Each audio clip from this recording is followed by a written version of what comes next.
Joker's release is still far down the line, and like many other Persona 5 fans, we never saw it come. Boo, you suck! With Piranha Plant still to be released and no details being announced yet about Joker, the Smash community can only speculate what the metaverse prowling vigilante will bring to the table. So let's discuss everything they could bring into Smash Ultimate.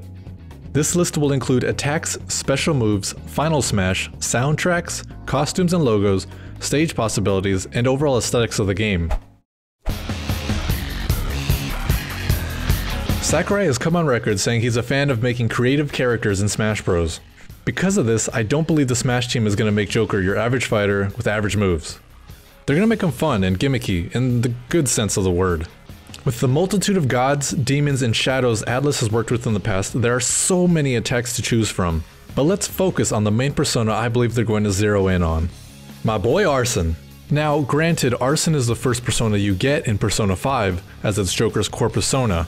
Most people write him off as soon as they find other, stronger personas, and eventually sacrifice him to Banana Nose over here.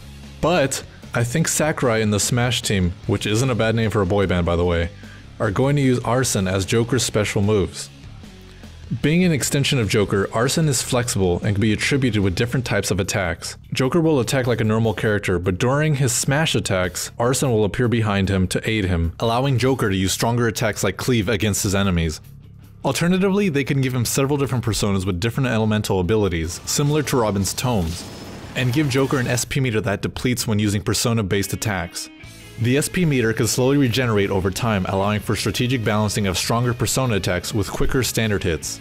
You might even be able to switch through his personas like Shulk does with his Monado arts, each one giving him strengths and weaknesses. Joker's standard attacks can be the ones from his battle animations. His jab will be his signature 3-hit dagger attack. Side smash can be a dagger attack forward, down smash is a dagger attack in front of him followed by one behind him, up smash can be a dagger hit upwards or a bicycle kick attack. As strange as it might look, I think it would be fitting if his grab animation followed the one from Persona 5 when you get a sneak attack on the enemy before tearing the mask off. His neutral could be his gun attack, similar to Bayo's heal guns, although this might get swapped out with something else since I know Nintendo's a bit careful with letting guns into Smash, i.e. Snake, who literally has a gun throughout his whole game. His side special can be a move like Cleave, providing strong attacks through Joker. His down special could be Iha, where darkness pierces through the ground in front and behind of him. His up special I'm a little skeptical about, but it could possibly be something like a thief jump, aided by Arsene, launching him upwards. First, let me point out that I know practically every fan and their foster parent is expecting Joker's final smash to be an all-out attack. And I won't lie, that would be absolutely awesome and is an opportunity to really showcase the game's sleek style as it would play out exactly as it would in the original game. But as perfect as a choice as that would be, I wouldn't say there aren't any other candidates. One in particular that I think would be amazing is, again, trying my best not to spoil anything, the final attack in the game against the final boss. I'm not gonna say any more because it will definitely give spoilers. It's crazy to make a list of these songs that might be in Smash Bros, but I'm beyond happy that I get to. I'll break this up into categories. For battle music, you gotta have Last Surprise, of course. Blooming Villain, Rivers in the Desert, Willpower, Keeper of Lust, the final boss song that I won't name because of spoilers, Life Will Change, and Our Beginning are all ideal candidates.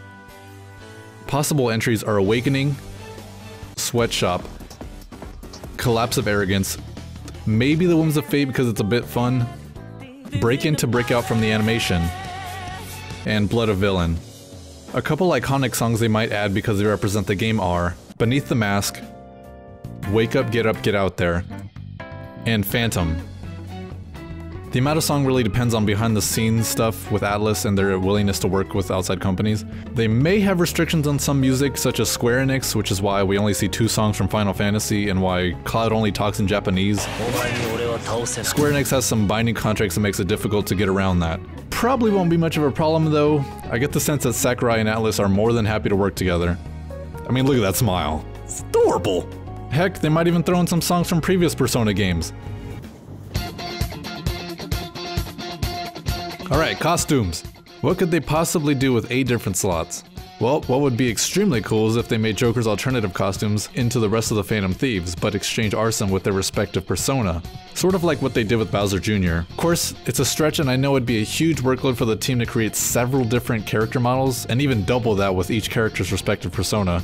I mean, they've already given us so much and they're aiming for 81 characters after this fighter pass. More than likely we'll get something similar to Shulk's color palette where the variations reflect different characters in the game. Now the logo used for Joker will more than likely be the signature Phantom Thieves logo, but don't count out the possibility of them using the P5 logo, which is what they brand the cover and other merch with. I know this is a small detail, but I just figured I'd cover it.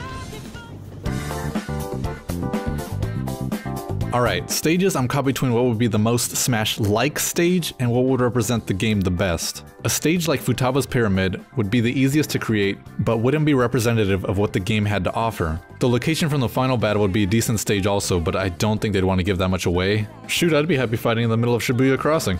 See, the Velvet Room would be the ideal location, but the location being a closed space makes it difficult to create a stage that feels like it does in the original game. The Velvet Room doesn't offer openings that could be used for blast zones, so it would be difficult to implement. If we look at all the indoor stages offered in Smash Bros. Ultimate, we see that they only really work if the characters are small in comparison, for example Nintendogs and Gamer stages, or the building itself is really large, such as Arena Ferox, Boxing Ring, and Pokemon League. Because of that, I believe the Velvet Room is unfortunately not an option. What does that leave us with? What could the Smash team possibly work with to make a viable yet series exclusive stage? Well, the answer to that is depths of mementos. The battles you can have in the deeper levels of mementos offer versatility with the overall size to back an 8-player battle and represents Persona 5's overall theme of battling against the corrupt. Again, trying to avoid the minefield of this spoiler-heavy game. To wrap this video up, let's discuss aesthetics and some of the lesser appreciated parts of Smash. His winning pose will definitely be something similar to his victory pose in Persona, where he runs through the battlefield as the victory theme plays. He'll also be given a stationary standing pose, possibly mimicking the user interface screens. Joker's battle entrance may be something like him jumping in from the ceiling, or coming in from the metaverse. One that's less likely but would still be fun is him riding in on the Morgana bus and jumping out of it. His character icon will more than likely be his Phantom Thief pose. Some of the spirits brought into the game for the Spirit Board may be some of his teammates and a few of the antagonists. There was one fan concept floating around the internet where Orange Inkling Girl was used in place of Futaba, which is a fantastic idea. All in all, I am extremely excited for Joker's release and I still can't believe they brought him into Smash. I honestly wasn't expecting him at all, so thank you so much, Sakurai. Hopefully Nintendo has another Direct soon and we can see all the details on Joker's moveset. Who do you think they'll announce for the next Fighter Pass? With this reveal, anyone is possible, so share your thoughts on who's next. Also, huge shout out to the Musical Gamer who provided all the Persona 5 footage for this video. He's got tons of streams of games that I love on his channel and is a great host and commentator. Go check him out. And if you have any comments or suggestions on Joker and how I'll be in Smash, let me know. That's it from me. This is Richard from Heroes of Fandom. Thanks for watching and we'll see you on the next one.